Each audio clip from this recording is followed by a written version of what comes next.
as you are single, one of the best things I can tell you is that you are in your waiting period. Singlehood is not a sin, and singlehood is not a punishment. You there, you're so dear. Price. Hi guys, welcome back to my YouTube channel. My name is Rafi Truth. If you are new, please make sure to subscribe, and if you've been returning, I love you so much, As you can see, my background has changed again, right? It's fine, it's alright. I move a lot, so it makes sense. Please don't get confused. It is still me. I remain your host, your hostess, or whatever you want to call me. So today's episode is going to be about waiting and dating, and by extension, we're going to talk about singlehood. I promised you something, and we're still going to do it. How I Met Your Mother or How I Met Your Father. But this is a popular request, and I think we should treat this because it's an important topic we need to all know about. So if you know someone who is single, this is for them. You can send it to them. If you're not single, you can learn it as well so that you can advise others in case they ask you for an advice or you see them struggling. Is that all right? Okay, so we're going to dive right into it. So, what is singlehood? According to Merriam-Webster, it says that it is the state of being single and especially unmarried. Being without a partner. This other part I found it online. It wasn't Merriam-Webster. It said that being without a partner or sexual relations. So if you remember, I mentioned this briefly during the topic of what it means to be in a relationship. And so I believe that you are single if you have not agreed with anybody to be in a relationship with them, a committed relationship at that. I'm here to tell you today that singlehood is not a sin. Singlehood is not a punishment. It is neither a competition that people are in a relationship and you are not, so be patient. It is not a time for you to brood. That is not the point of singlehood. Before you can become, someone's partner, you need to be single before you. We were brought into this world in singularly. I don't know how to explain that for you, but I hope you get it. So, I know that as individuals, we get to a point where we crave the company of people. But if you haven't yet gotten there, please calm down. Your time is going to come. Plus, if you're a child and you are coming up, you should not even rush into it in the first place. You need to know what it means to be in a relationship and see if you are ready for one or not. But as time goes on, I'm going to tell you what I think about when you should enter into a relationship. So stay with me till the end, and I'm going to let you know all about what I think, my thoughts, right? Okay. And my research, by the way. Okay, so I know we all crave alone time sometimes, right? Even when we're in a relationship. So I always tell people that are single that this is the best time for you to have all the alone time in the world that you want. Don't stress yourself.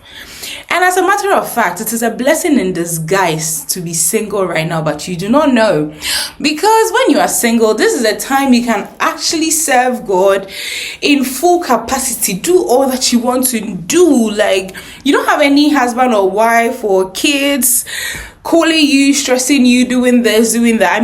I'm not saying they are stressed, but you get what I mean. You think you are busy now. Wait till you enter into a relationship, when you marry, and when children comes in. When children come in, that's when you know that, yes, you are in for a lifetime. So please, breathe, calm down. Singlehood is not a crime. Okay, so you remember Ecclesiastes 3. If you do not know Ecclesiastes, it's a book in the Bible. And one thing it says that I really love is that there's time and season for everything. I believe the same thing applies to this one. There is a time to be single and a time to be in a relationship. It may differ for everybody. The fact that your mother married at 25 does not mean you are also going to marry at 25. Even the fact that you plan that that's the time you're going to marry does not mean that is the time you are going to marry. It differs for everybody, so calm down. So one thing I wrote down is that do not kill yourself or worry your head off because this is not yet your season.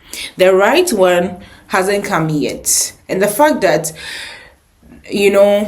maybe you've been in a couple and it did not work for you and you are single, or you've never been in one and it looks like nobody's even looking at you, does not mean that it's not going to work for you. Some people, it took years before they married, but they still got married. And if you really want it, I believe that you're going to get it at the end of the day. Now, another fact we have to establish before we move on is singlehood is not the state of exploration. It is not a time for you to sleep with different men or different women to find out which cup best fits. That is not how it is done. That is not what singlehood is about. It's not like a period of freedom for you to explore, womanize, or do whatever you want to do. No. Singlehood is not an era of prostitution. Thank you. Period. Okay, so I know for most people, as you are growing, especially for women, when we are attaining a certain age, we feel like singlehood is a punishment.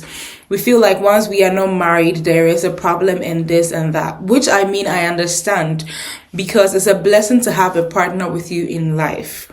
But today we're here to treat that topic and make us understand that there is something you can do in your singlehood, which is waiting, and waiting well, so that when it is time for you to actually date, it is going to look good, and it's going to be fast, and it's going to be better. What to do in the season of waiting? Number 1, work on your relationship with God. This part is very important, because as a man, this is when you can actually give all your love to God without sharing it with your wife. As a woman, this is when you can actually fully submit to your God, without having to share it with your husband.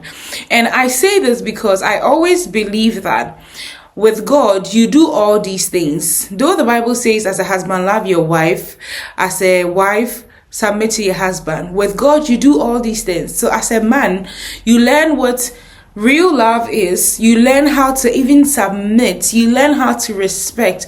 You learn all these things by serving God and knowing who He is. And then as a woman, submission, if you're able to submit to God, you can't submit to a man now.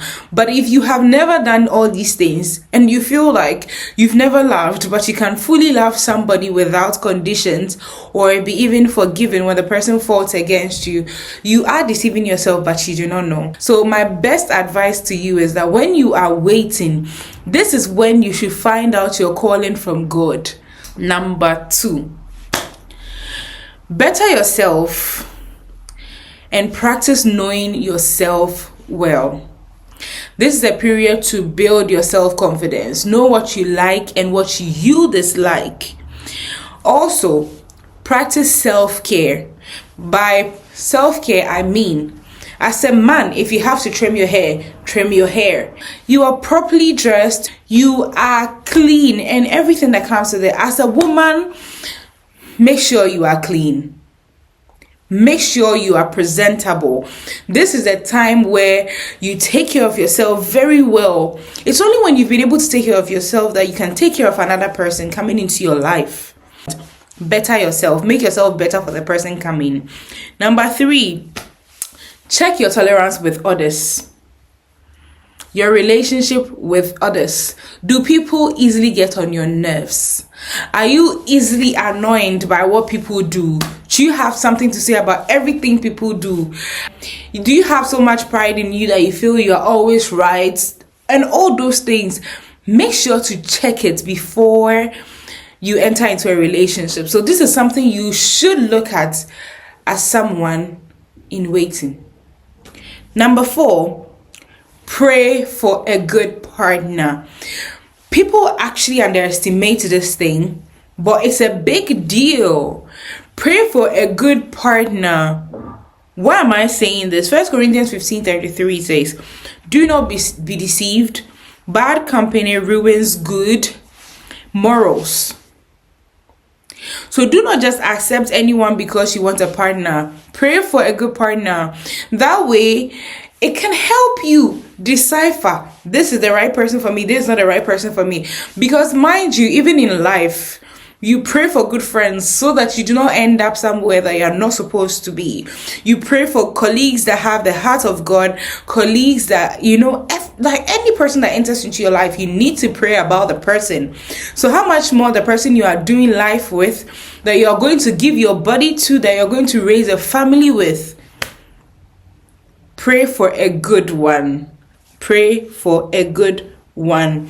So this, I say, pray for a God-fearing and good husband or wife, because love can make us do things. As I read 1 Corinthians 15:33 to you, you might think you are a God-fearing person and you are all right. If you go and find someone that is not okay up here, someone that their morals are corrupted, someone that does not believe in God, and live life on their own terms, they can treat you the way they want. And now, because you love the person, you cannot leave. Number two, you may end up now foregoing your beliefs for the person because he is the head of the house. And as a Christian, you know this too. So now it becomes a problem. Do I follow my husband? Because the Bible says I should now, right? And so that if the person is telling you don't go to church anymore, you end up not going to church. Bad company corrupts good morals. So be careful. And if you're not grounded in the love of God and truly love him before loving your husband or loving your wife, you will serve the God of your husband or of your wife even when you know it is not your Lord, your God. So pray for a good one. Okay. Number 5, read books. Read books. One book I can recommend to you is Waiting and Dating. Read books. Make sure you read books because it's very important. Know the experiences of people and use it as a guideline for yours when you enter into a relationship. And also know that so that you do not repeat their mistakes. It's very important, right? Also, it makes you know that you are not alone. And lastly, which is number 6, that I will tell you is be open to a relationship. Make yourself available. Now you've been praying for a husband or a wife or someone to be in a relationship with.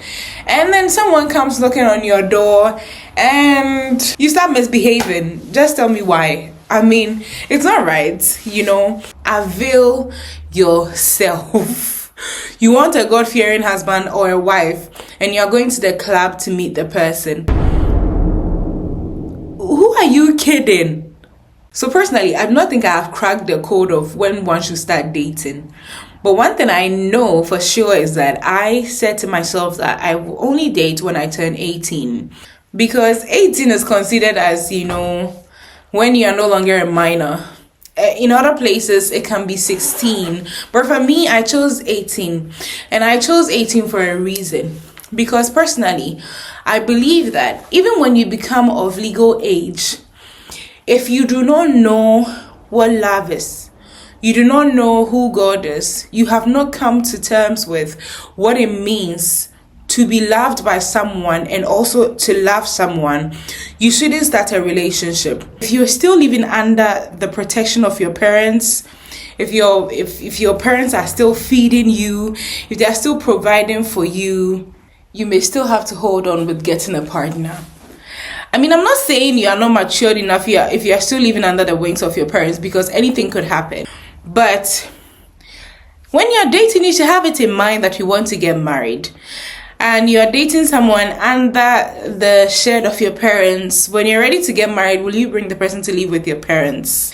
I'm not setting a standard or bringing a code, anything like that. But just take your time. Take your time and be ready for a relationship before you get into one. You're not earning anything, and then you do not go and choose the right person, and the person is always demanding from you and you can't provide, and already you can't fend for yourself and you want to add someone to it, or you haven't learned how to take care of yourself enough and you want to add someone to it. Receiving command from your parents is a problem. You want to marry someone that wants to know, or you want to get into a relationship where the person will ask you where you are going, where are you, what are you doing, and you think you can handle it. It's not just because you are 20, 21, 25 that you should start dating or you should get married. That is not how it works. If you have not come to the understanding of what love is, do not enter into it in the first place. And personally, I always go to the point of saying, if you do not know God, don't start a relationship. Because what are you going to give someone? And I know that people are going to argue with me on this, because like some people that are not Christians may say that they do not know God, but their relationship is fine, all right. But I believe in the principle of you can't give what you do not have. So if you're arguing with me right now, listening to this, saying you're not a Christian, but you love your partner and all that, go back to the source. Who taught you how to love? Who showed you love in the first place? Ask the person who taught them love. How do they know love? What is love to them? And all those things. Ask questions. It must have stemmed from somewhere. And I believe that love that is unconditional, love that is all that is good, all that is sweet, kind, genuine, it is from God. Period. So if you disagree with me on this, it's all right. But this is my experience I am sharing with you, and this is what I've equally found out from, couples that are currently married or people that are currently in a relationship. Even we as Christians that we know the love of God, sometimes we fall short in loving others. So by virtue of us being the vessels that carry this, sometimes we make mistakes. It just helps that we have a convener that actually works it out through us. That is what makes it work as an individual or as a Christian. So my best advice to you, please find out what real love is, what true love is, what it means to be loved by God. And when you're loving someone, it's going to be easy for you. Being single does not imply loneliness. Many may enjoy and thrive in this condition. If you are not one of those people thriving in these conditions, in the condition of being single, please listen to this and take it in as an advice from me. It is all right that you are single. Just know what you are doing in your singlehood so that when you start a relationship, you quickly run back into being single, because it can be hard taking care of yourself and taking care of someone else. It does not mean you providing food for them every day or anything like that, but having what the person cares about on your heart as well. Prepare yourself, prepare your mind, prepare everything about you before you enter into one yourself. Do not just go into it because your friends are in a relationship or because you feel the time you plan to be in a relationship is here or is near. No. I will really appreciate it if you put considerable thought into it before you take the next step, because these things are very important as individuals. As a man, don't push yourself to enter into a relationship with someone because you saw the person and you like the person. Are you ready? As a woman, do not just accept someone's request because the person likes you. And maybe the person has enough for you guys to even get married tomorrow. No. Check yourself and make sure you are ready before you get into one. Because these things happen and people start counseling and things starts coming up, and that's how it just ends. And then it becomes a problem for you, for your partner, for the people you have already involved as, friends and family that knows about your relationship. No. So calm down, okay? And you're definitely going to find the one that is for you when it is time. As a woman, he will find you. As a man, you will find her, even if table turns, because it can work. That God showed me that it was you, or God showed you that it was me. I'm already dating, by the way, but I hope you guys get what I mean. Yes. Know one thing. Embracing singlehood is going to help you in your future relationship to come. Why? Because by then, you would have done all these steps that I mentioned to you and even more to better yourself, to know what you want. So when you enter into one, it does not become a maze for you. Do you understand? So I am going to end here. Thank you so much for joining me today. As you know, I am Rafi Truth, and I remain your favorite YouTuber of all times. So do have a wonderful day. And as we say here, bisous. Bye. You're so dear, priceless. I was once on the other side. Know the void you feel inside. That's why I beckon.